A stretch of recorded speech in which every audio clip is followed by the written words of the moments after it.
We are just a few weeks away from the start of another Suns season, which means it's time for more Suns season previews. On today's season preview, we're going to be talking about Ryan Dunn, the rookie out of Virginia that the Suns took 28th overall. They had the number 22 pick, traded down a few spots, and were still able to get their guy. And make no mistake about it, Ryan Dunn, there's a reason why multiple draft experts have referred to him as one of the best defensive prospects they've ever evaluated.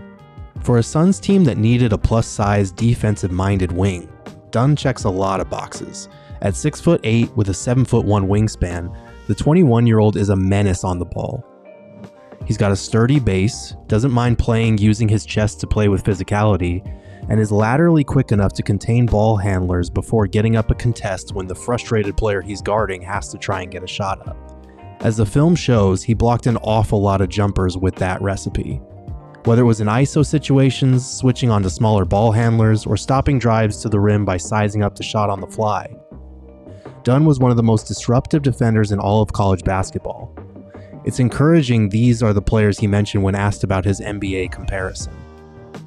I watch a lot of guys like Herb Jones, OG Anunoby, guys that fit my resemblance, a little bit of like Jaden McDaniels, guys that are long and athletic. Dunn was obviously a terror on the perimeter, but he was just as good in the post or around the basket. With the way he stonewalled bigger post-up players on the block, there's good reason to believe he can play the 4 or even minutes as a small ball 5 as he continues to put on NBA muscle and strength just because of the length and instincts that he has. Not only is Dunn an athletic specimen, but he also has great anticipation and instincts on the defensive end.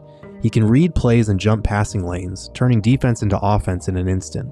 He rotates quickly, and his steals are more like interceptions, with the potential to be pick sixes because he's a freight train on the break. His 1.3 steals per game at Virginia don't sound like much, but the Cavaliers' highly vaunted defense limits those opportunities for wing players. Now that he'll be able to pick the brain of a guy like Josh Okogie, which he's already doing, opposing teams will have to be wary of him jumping into passing lanes.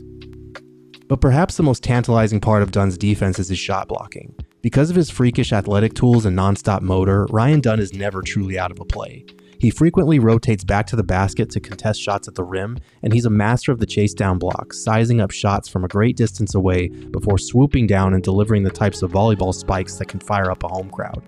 Dunn actually led the ACC in blocks per game as a wing, averaging 2.3 per game last year.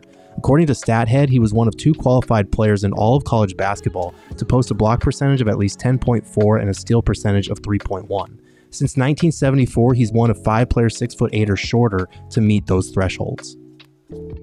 Dunn can also make an impact when he's stationed around the rim. He's more dynamic when he's flying in off 1 foot for a chase down block, but he doesn't mind leaping off 2 feet to swat shots at the basket like a legitimate weak side rim protector.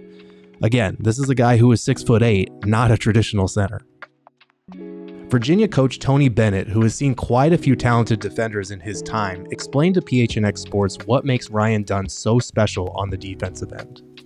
Big play defensive ability. He's one of the finest he's the most impressive I've coached. I mean, the spectacular block, he'll make spectacular plays. I think as he continues to mature, he'll even get more consistent, just keeping guys in front. But he would just make some plays. He'd be like, man, he just owned the game defensively with X amount of blocks, steals, and, some of these plays. Dunn will have to adjust to the NBA game, but even in Summer League, we saw the same ability to disrupt plays with his length, play tenacious, strong defense on the ball like this jump ball that he forced, rotate over for recovery blocks at the rim, stick with cutters before making a play on the ball, and just generally get through screens to swat away any shots in his vicinity. The offense was a question mark in Vegas, but there could be no questions about what Dunn will provide on the defensive end of the floor. Obviously, there is a reason why Ryan Dunn fell to the end of the first round, and that's the offensive end of the floor, which is where he'll need to prove that he can stay on the court. The biggest concern there is the three-point shot. Last year on low volume at Virginia, he only shot 20% from 3, and over his 2 years for the Cavaliers, he shot 23.5%. It's an area where he knows he needs to improve in order to make it on an NBA court. It's just reps, repetitions, getting the shots up in game, and practice, shooting after practice, trying to get as much of that in.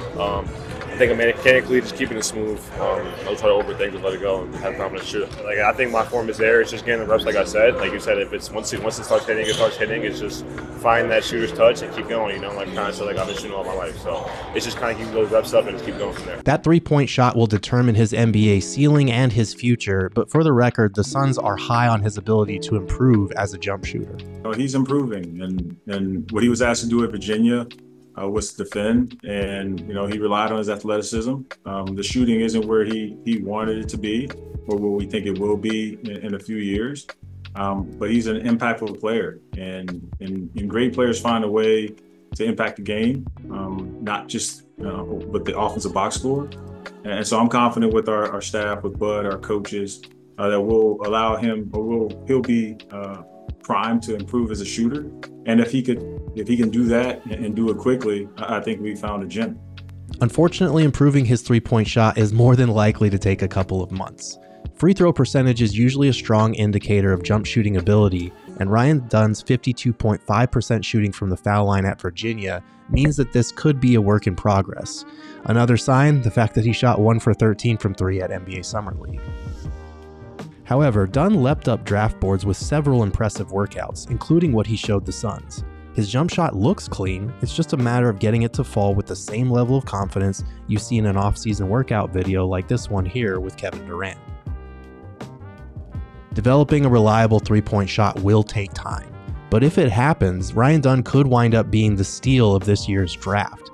And there are also a couple of other ways where he can contribute right away on the offensive end aside from shooting. Dunn is an absolute terror in transition and an above-the-rim threat due to his athleticism and leaping ability. His cutting at 6'8" can bring a different type of spacing in this Suns offense, as he shot 68.5% at the rim, which is where he took nearly 2/3 of his shot attempts according to Hoop Math. Adding even an average three ball to his game dramatically raises his NBA ceiling. Coach Mike Budenholzer, who knows a thing or two about teams taking a lot of threes, is high on his ability to get there and reach that ceiling. Obviously, his ability to impact the game defensively, we think is he's got a chance to be elite on that end of the court. And I think his length and his athleticism, and then growing into a two-way player, with his size. We think he could be somebody that's going to be good for us for a long time. Thanks for watching today's Suns season preview. Be sure to like the video, subscribe to the PHNX Sports YouTube channel, listen to the PHNX Suns podcast every day at 3, check out my written previews over at gophnx.com, and check back right here tomorrow for our video breakdown season preview on Oso Ighodaro.